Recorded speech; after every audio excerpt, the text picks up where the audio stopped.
দুজন ব্যক্তির ঘটনা পড়লাম। একজন ব্যক্তি প্রচণ্ড রকম আবেদ, প্রচুর ইবাদত করে। আপনারা জানেন ইবলিসও কিন্তু আবেদ ছিল, ইবলিস কিন্তু প্রচুর ইবাদত করেছে। এখন ওই ব্যক্তির একজন বন্ধু ছিল, এটা বানু ইসরাইলদের ঘটনা।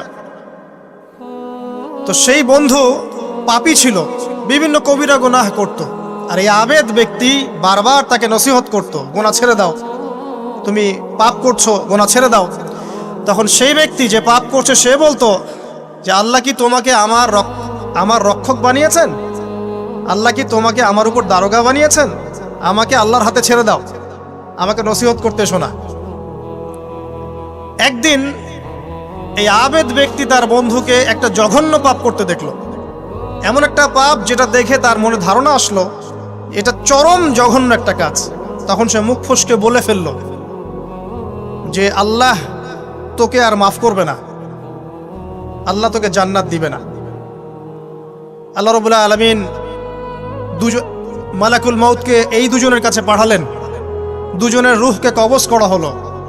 এবার আল্লাহ পাক তার সামনে তাদেরকে উপস্থাপন করে বললেন যে তোমাকে আমার রহমত সম্পর্কে কে গ্যারান্টি দিয়েছে যে আমি কাউকে রহমত করব কি করব না?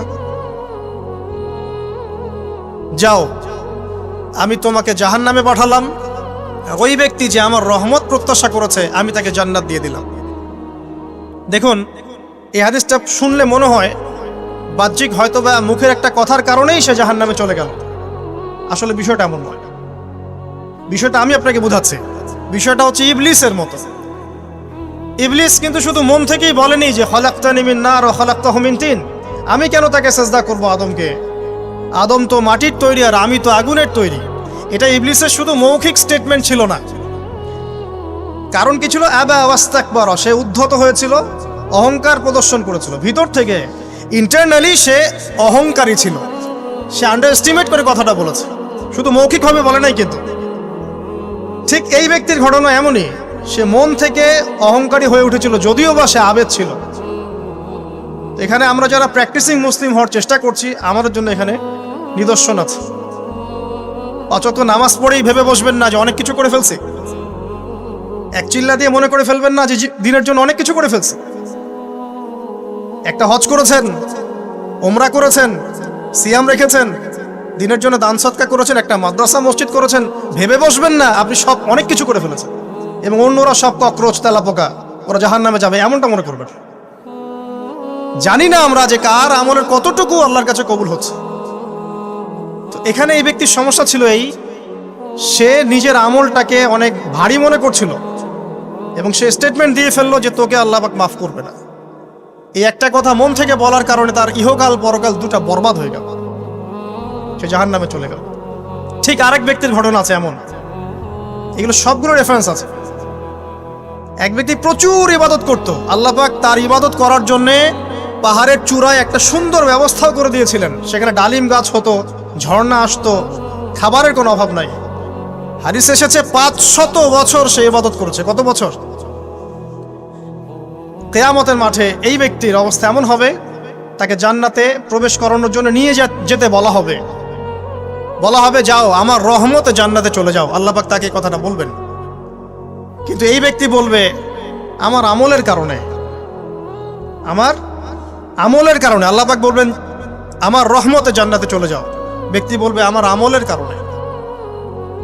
আল্লাহ রাব্বুল আলামিন তখন তাকে দেওয়া সমস্ত নেয়ামতগুলোকে এক পাল্লায় করবেন আর তার সমস্ত আমলকে আরেক পাল্লায় করবেন। তারপর দেখা যাবে আল্লাহর সমস্ত নেয়ামত তার একটা চোখের সমান হয় নাই। কথা কি বুঝতে পারছেন? একটা চোখের যে নেয়ামত আল্লাহ পাকের, সমস্ত আমলও 500 বছরের ইবাদত এতটুকু হয়নি। তারপর তাকে বলা হবে ওকে জাহান্নামে নিয়ে যাও। এবার জাহান্নামে যাওয়ার সময় সে বলবে আল্লাহ তোমার রহমতে আমাকে মাফ করে দাও। তখন আল্লাহ পাক তাকে আবার ডেকে নিয়ে আসবে, বলবেন যে তোমাকে যে আমি ইবাদত করার জায়গা করে দিয়েছিলাম, এটা কি তুমি নিজে করেছো না আমি করেছি? সে বলবে আপনি করেছেন। তোমাকে যে আমি সৃষ্টি করেছিলাম তখন কি তুমি কোন আমল করেছিলে? বলবে না। তাহলে তোমাকে যে সৃষ্টি করেছি আমি, এটা কি তোমার আমলের কারণে? না। তোমাকে সারা দুনিয়াতে এত নিয়ামত দিয়েছি, এটা কি তোমার আমলের কারণে? সে বলবে না। তখন তাকে জান্নাতে প্রবেশ করানো হবে। কিয়ামতের মাঠে এমন অনেক ঘটনা ঘটবে যেটা আমাদের চিন্তার বাইরে। আরেকজন ব্যক্তিকে ডেকে আনা হবে, যে ব্যক্তি একটা দুটা নয় বরং 100টা খুন করেছে। সে 99 জন মানুষকে হত্যা করার পর ফতোয়া খুঁজে বেড়াচ্ছিল যে আমার তওবা কবুল হবে কিনা। একজন আবেদের কাছে গিয়েছে। আবেদ আর আলেম কিন্তু এক জিনিস না। আবেদ মানে যে প্রচুর ইবাদত করে, তার জ্ঞান কম, সে শুধু জানে কিভাবে ইবাদত করতে হয়। আলেম হচ্ছে সে যে শরীয়তের গভীর জ্ঞান জানে, আবার ইবাদতও করে। আবার যারা জ্ঞান আছে আমল নাই, সেও কিন্তু প্রকৃত আলেম না। প্রচুর জ্ঞান আছে কিন্তু জ্ঞান অনুযায়ী আমল করে না, সেও কিন্তু প্রকৃত আলেম নন। এবার আসেন, তো এই আবেদের কাছে গিয়ে সে বলছে আমার কি ক্ষমা হবে? আমি 99টা খুন করেছি। সে বলল তোমার আবার ক্ষমা? তোমার ক্ষমা নাই। তখন এই ব্যক্তি এই আবেদকে হত্যা করে 100টা খুন পূর্ণ করলো, ওকেও সে মেরে ফেলছে। আমার ক্ষমাই হবে না তো তোর বেঁচে থাকার কি দরকার, তুইও মর। কি বুঝতে পারলেন? বর্তমান বিশ্বের উগ্র মাথার পলিটিশিয়ানদের মতো অবস্থা। আমার দেশের সমস্যা, তোর দেশ পারমাণবিক বোমের উড়াই দিব, মানে এরকম একটা অবস্থা। তো আল্লাহ রাব্বুল আলামিন এই ব্যক্তির মধ্যে একটা চেতনা তৈরি করলেন যে আমাকে তওবা করতে হবে। সে তখন সার্চ করতে লাগলো আরো কোনো আলেম আছে কিনা। এরপর অনেক দূরে একজন আলেমের সন্ধান পাওয়া গেল। সে সেখানে গেল, তাকে গিয়ে বলল আমার কি ক্ষমা হবে? সে আলেম তাকে বলল হ্যাঁ, তোমারও ক্ষমা হতে পারে, যাও তুমি ইস্তেগফার করো এবং এই এলাকা থেকে অন্য এলাকায় চলে যাও। মানে যে এলাকায় তুমি অনেক দিন ছিলে, যেখানে তুমি অনেক পাপ কাজ করেছো, এখানে থাকার দরকার নাই। তওবা করে তুমি অন্য কোথাও চলে যাও, নতুন একটা জীবন শুরু করো। এখানে থাকলে হবে কি, তোমার স্মৃতিগুলো তোমাকে তাড়িয়ে বেড়াবে এবং মানুষ তোমাকে খারাপ নজরে দেখতেই থাকবে, তুমি তখন কষ্ট পাবে। এই জন্য তুমি চলে যাও। তো চলে যেতে যেতে সে রাস্তায় ইন্তেকাল করে। এবার তার রূহ নিবে কে? এই জন্য দুদল ফেরেশতা আসছেন, জান্নাতি এবং জাহান্নামী। তাদের মধ্যে বাক বিতরটা হচ্ছে কে রূহ নিয়ে যাবে।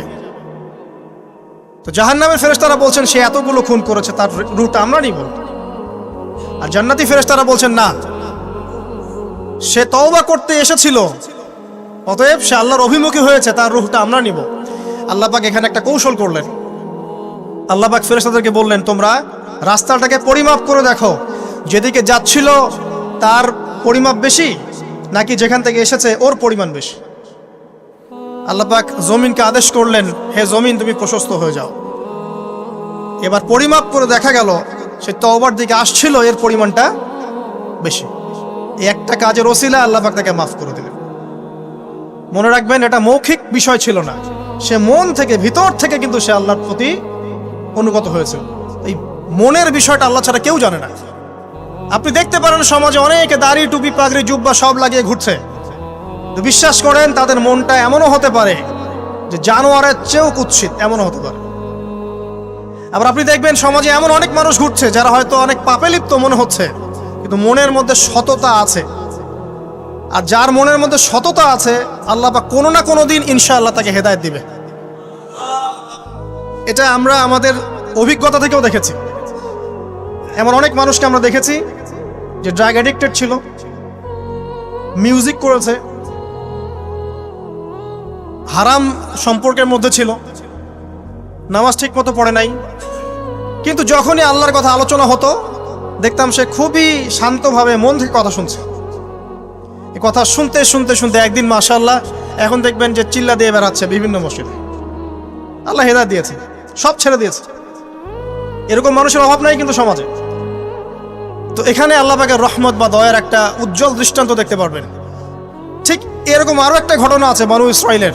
এক ব্যক্তি এত পাপ করেছে যে শেষে মৃত্যুর সময় সে সন্তানদেরকে ডাকছে, ডেকে বলছে যে আমি যখন মারা যাব আমার লাশটাকে তোমরা কবর দিও না, যদি আল্লাহ পাক আমাকে ধরতে পারেন তাহলে খবর আছে আমার।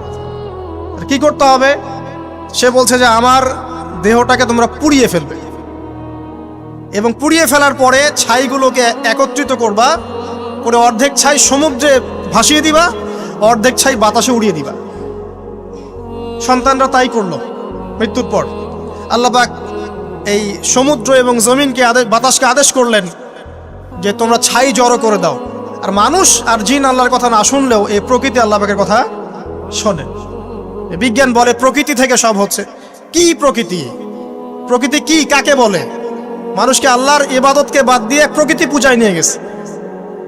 এই পুরো প্রকৃতি আর মহাবিশ্ব এক আল্লাহর ইবাদত করে। কে সৃষ্টি করলো প্রকৃতি? প্রাকৃতিক ভাবে হয়েছে সবকিছু বলে, আল্লাহ থেকে হয়েছে বলা যাবে না। বললে আপনি মৌলবাদী হয়ে যাবেন। আল্লাহ শব্দ ইউজ করলে আপনি মৌলবাদী হয়ে যাবেন। ধর্মতাত্ত্বিক শব্দগুলোকে আস্তে আস্তে উঠিয়ে দেওয়া হয়েছে।